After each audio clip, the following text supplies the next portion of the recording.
Hipospádia, uma revisão integrativa.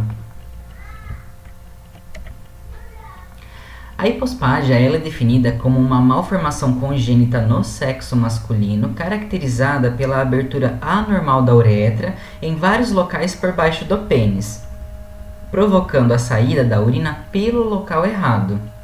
Dados epidemiológicos trazem na literatura que a hipospádia é a anomalia masculina mais frequente, tendo seu índice de 3 a 5 casos para cada 1.000 nascidos vivos no Brasil. A hipospádia, como qualquer outro tipo de síndrome, existe também tipos de classificações. Neste caso, ela é classificada em 4 tipos, sendo hipospádia distal, hipospádia peniana, hipospádia proximal e hipospádia perineal. No primeiro tipo de classificação, definida como hipospádia distal, a abertura da uretra está localizada em algum lugar perto da glande do genital, estando distante da base do corpo do pênis. Hipospádia peniana, que é a nossa segunda classificação, ela é caracterizada pela abertura da uretra ao longo do corpo do genital, um pouco mais abaixo da glande. No nosso terceiro caso de classificação da hipospádia, nós temos a proximal, que nesse caso a abertura da uretra já está localizada mais próximo à região do escroto, como é possível identificar na figura. O nosso quarto e último tipo de classificação da hipospádia é o perineal.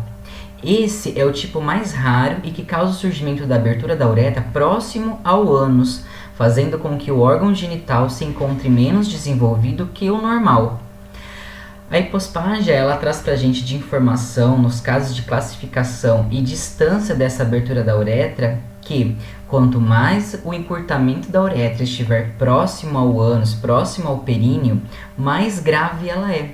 Porque nesse caso não acomete apenas o encurtamento da uretra em si, mas também começa processos prejudiciais ao órgão em si, como o encurvamento peniano, por exemplo, o encurvamento severo desse órgão. Então, alguns fatores genéticos que contribuem para o desenvolvimento dessa síndrome conhecida como hipospádia. O primeiro fator é a síndrome de Rey-Feinstein, que essa síndrome ela é definida como uma insensibilidade aos andrógenos. Os andrógenos são os hormônios responsáveis pela diferenciação na hora da formação genética em sexo masculino ou feminino. Neste caso de insensibilidade, entra um outro fator que seria a enzima 5-alfa-redutase.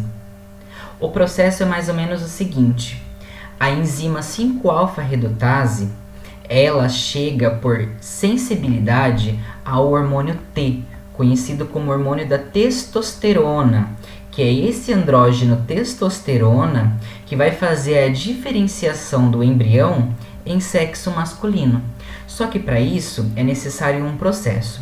Então, quando essa enzima 5-alfa-redutase, por sensibilidade, chega até o andrógeno hormônio testosterona, o que acontece?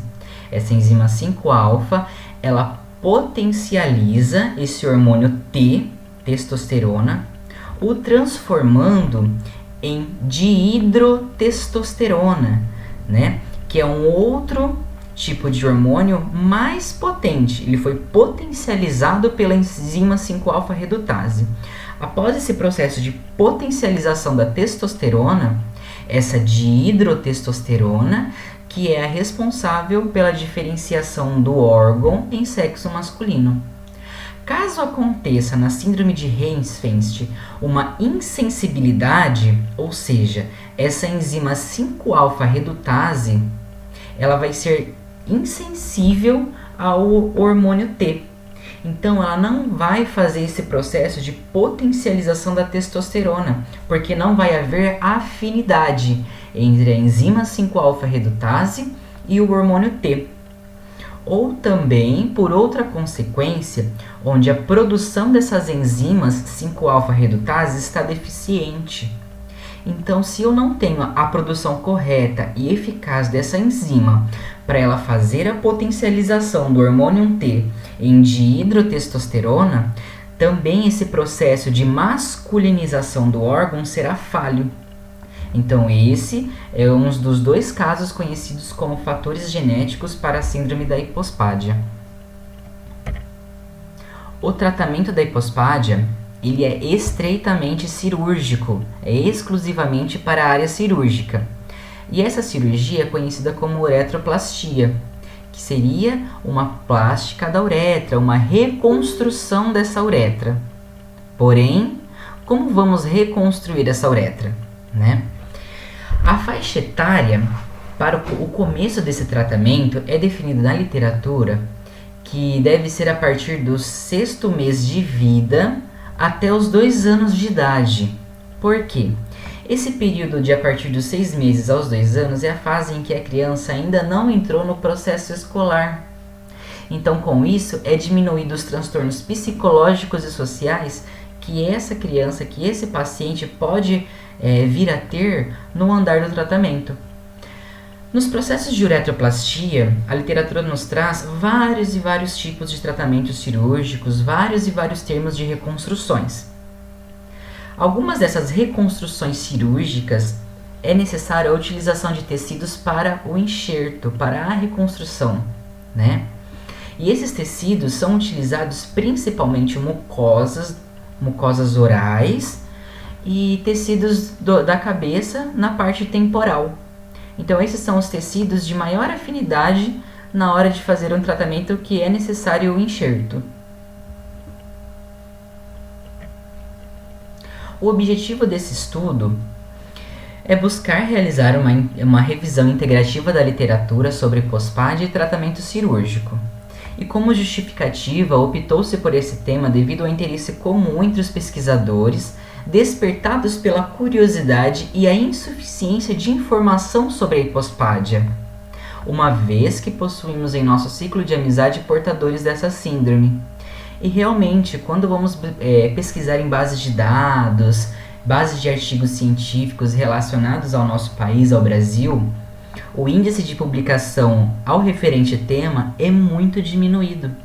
Então tem essa deficiência de informação sobre a hipospádia. Então o objetivo do nosso estudo, a nossa justificativa é tudo relacionado a isso. Precisamos de informações com relação a esse tema. A metodologia, então, para o desenvolvimento desse estudo, utilizou-se a revisão integrativa da literatura. A questão norteadora desta revisão de literatura foi: qual a produção científica relacionada à hipospádia, seus tratamentos e cuidados? A busca resultou em um total de 36 artigos, 16 indexados na base de dados Medline e 20 na base de dados Lilacs. Desses, 25 artigos foram excluídos por não estarem relacionados ao objetivo do estudo, totalizando 11 artigos que compuseram o corpo da análise.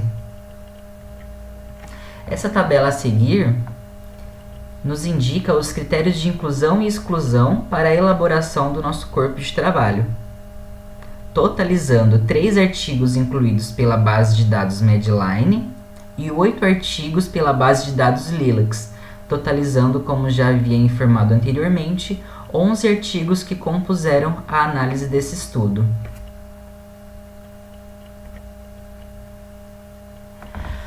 Bom, na nossa discussão foi possível identificar várias informações sobre a epidemiologia, sobre as incidências nesses casos de anomalias genéticas masculinas. A epidemiologia no Brasil, como já foi dito anteriormente, ela consta na literatura de 3 a 5 casos para cada 1000 nascidos vivos. Só que um dado interessante que os artigos nos trazem é que essa síndrome conhecida como hipospádia, ela anualmente vem tendo um crescimento de 0,3%, isso em dados mundiais, como por exemplo países como Estados Unidos e Espanha, o índice já chega para 8 casos para cada 1000 nascidos vivos. Tratamentos e técnicas de reparação. Como também já foi dito anteriormente, existem mais de 300 técnicas de reparação para a hipospádia, dependendo dos seus casos e classificação. Porém, o tratamento e técnica de reparação mais recomendado e renomado e reconhecido pela literatura é a técnica conhecida pela abreviatura TIP, que significa uma sigla em inglês, que é um método de tratamento cirúrgico de correção por tubularização de placa. Então, nesse tratamento, nesse tipo de correção, os médicos e a área cirúrgica, né, eles optam por esse tipo de técnica devido ao seu baixo índice de infecção e extremamente mínimo o seu índice de complicações no pós-operatório. Técnicas como técnica de Maciel e técnica de borboleta dartos também são utilizados e também trazem dados epidemiológicos com relação ao seu tratamento.